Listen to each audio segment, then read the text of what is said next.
Subhanahu wa taala tahun ini dan tahun sebelumnya kita berpuasa di musim dingin. Kenapa demikian ikhwatul Islam? Karena di musim dingin malamnya panjang, siangnya singkat.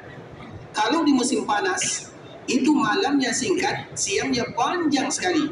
Biasanya sahur kita jam 3.30. Kemudian nanti maghrib jam 7, bahkan jam 7.30. Itu kalau di musim panas. Bahkan kita berpuasa lebih daripada 16 jam, ada yang 17 jam. Itu kalau berpuasa di musim panas. Kalau sekarang kita berpuasa di musim panas atau musim dingin? Sama dengan daerah kita. Subuh jam 5.15. Kemudian nanti jam 6.30 kita sudah berbuka. Terlalu singkat. Tapi kalau di musim panas itu panjang sekali siangnya. Karena memang itu ada di antara makna daripada Ramadan. Ramadan itu artinya panas. Makanya tidaklah Nabi dan para sahabat berpuasa di bulan Ramadan kecuali di musim panas. Dan rata-rata perjalanan Nabi SAW sering dilakukan oleh Nabi di musim atau di bulan Ramadan. Dan kemarin kita telah mencontohkan di ikhwatul Islam, salah satu perjalanan Nabi ada perjalanan yang paling mulia, yaitu perjalanan dikala terjadi perang Badar. Itu terjadi di bulan Ramadan. Kemudian begitu juga peristiwa yang sangat luar biasa diabadikan oleh Allah Azza wa Jalla di Al-Quran.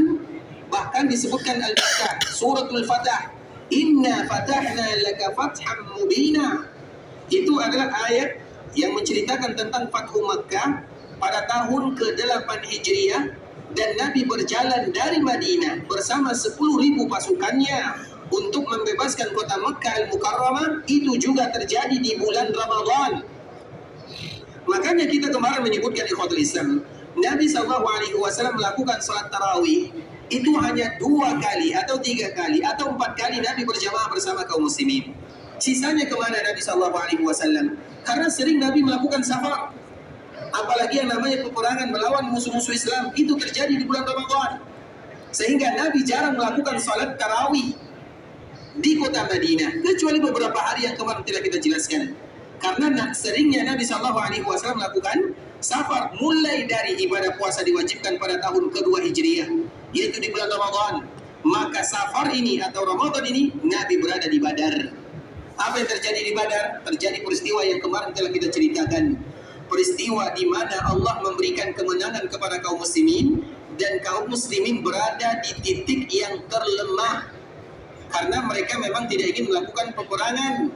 Hanya saja dikala mereka keluar mencari orang-orang yang pulang dari perdagangan yang dipimpin oleh Abu Sufyan, kemarin kita ceritakan di ikhwatul Islam. Kemudian dikala mereka selamat, orang-orang musyrikun mereka ingin mengejar Nabi SAW. Maka Nabi bermusyawarah dengan para sahabatnya, wahai para sahabatku, kita pulang ke kota Madinah. Karena kalau mereka pulang ke kota Madinah berarti mereka kalah dan mereka akan dipermalukan oleh orang-orang Quraisy. Atau kita lawan orang-orang Quraisy, maka mereka melawan tanpa ada persiapan yang matang. Mereka dihadapkan dengan 2 pilihan yang tidak ringan. Kalau mundur pulang ke kota Madinah berarti kalah. Kalau mereka kalah maka mereka akan diinjak-injak oleh orang-orang Quraisy. Muhammad lemah, kaum muslimin lemah, mereka tidak ada daya, mereka penakut. Disebutkan semua kalimat yang akan merugikan kaum muslimin. Kalau mereka maju, mereka tidak ada persiapan. Karena memang mereka tidak ingin berperang. Dan Allah menyebutkan laqad nasarakumullahu bi Badrin wa antum azillah. Allah berikan pertolongan kepada kalian dikala terjadi perang Badar di bulan Ramadan dan kalian dalam keadaan terhina. Apa makna dalam keadaan terhina? Tidak ada persiapan. Kemarin kita menyebutkan onta hanya 70 ekor saja. Artinya 1 ekor onta bergantian para sahabat menaikinya 3 sampai 4 orang. Kemudian kuda perang itu hanya 2. Bahkan ada di antara para sahabat yang mereka terpaksa menggunakan pelepah kurma untuk berperang. Wa antum azillah. Kalian berada di dalam kehinaan. Artinya tidak ada persiapan. Mundur kalah, maju tidak ada persiapan. Maka di saat itulah Nabi SAW bermusyawarah dengan para sahabatnya. Apa yang harus kita lakukan? Maka orang-orang muhajirin, karena terdiri dari 2 orang, muhajirin dan ansar. Orang muhajirin tentunya mereka tidak ingin mundur.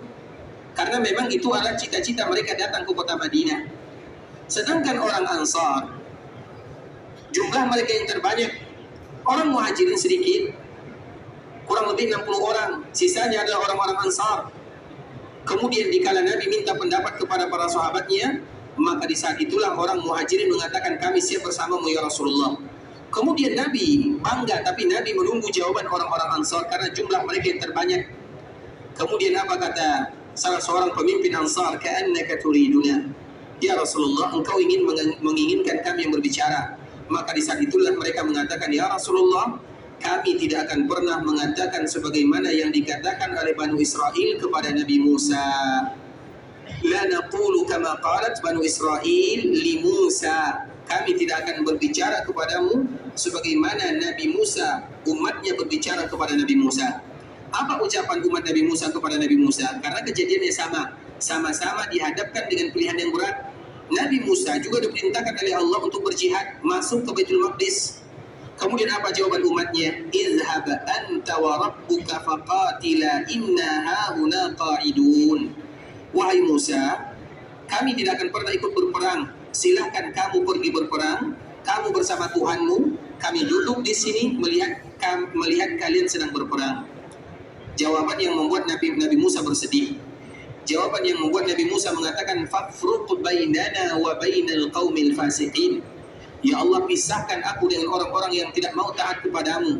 Disebut dengan orang-orang fasik. Aku tidak lagi mau melihat mereka ya Allah. Maka di saat itulah hukuman datang dari Allah. Dihukum orang-orang Yahudi 40 tahun lamanya hukuman yang mereka terima. Dan hukumannya mereka tersesat di bumi Allah Subhanahu wa ta'ala. Dan rata-rata mereka yang membangkang, mereka semuanya meninggal pada masa-masa ini. Dan di antara salah satu yang meninggal adalah Nabi Musa dan juga Nabi Harun alaihissalam. Kenapa demikian ikhwatul Islam? Kejadiannya sama. Sama-sama diperintahkan untuk maju berjihad di jalan Allah, tapi jawabannya lain.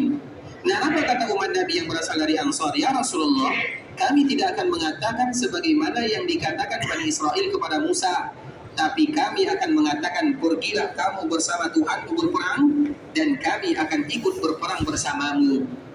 Kalimat inilah yang membuat pada akhirnya Nabi bahagia, gembira, dan terjadilah yang kita kenal dengan perang Badar. Dan kaum muslimin, mereka ada di antara mereka yang sedang berpuasa, melakukan perjalanan kurang lebih 150 kilo dari kota Madinah. Makanya kemarin kita menyebutkan salah satu hadis yang dibawakan oleh sahabat Jabir. Anna Nabi sallallahu alaihi wasallam kharaja. Nabi sallallahu alaihi wasallam keluar. Dan di antara bentuk Nabi sallallahu alaihi wasallam keluar adalah dikala terjadi perang Badar, kemudian juga dikala terjadi Fathu Makkah. Karena kedua kejadian ini diabadikan oleh Allah dalam Al-Quran dan sama-sama terjadi di bulan Ramadan. Nah, salah satunya adalah dikala terjadi Fathu Makkah. Kalau perang Badar terjadi pada tahun kedua Hijriah, kalau Fathu Makkah terjadi pada tahun ke-8 Hijriah. Fathu Makkah itu juga terjadi di bulan Ramadan, sebagaimana perang Badar juga terjadi di bulan Ramadan. Nah, Jabir menyebutkan, anna Nabi sallallahu alaihi wasallam kharaja ila Makkah amal fathi. Nabi sallallahu alaihi wasallam pergi ke Makkah dikala terjadi Fathu Makkah di bulan Ramadan, fasama hatta bala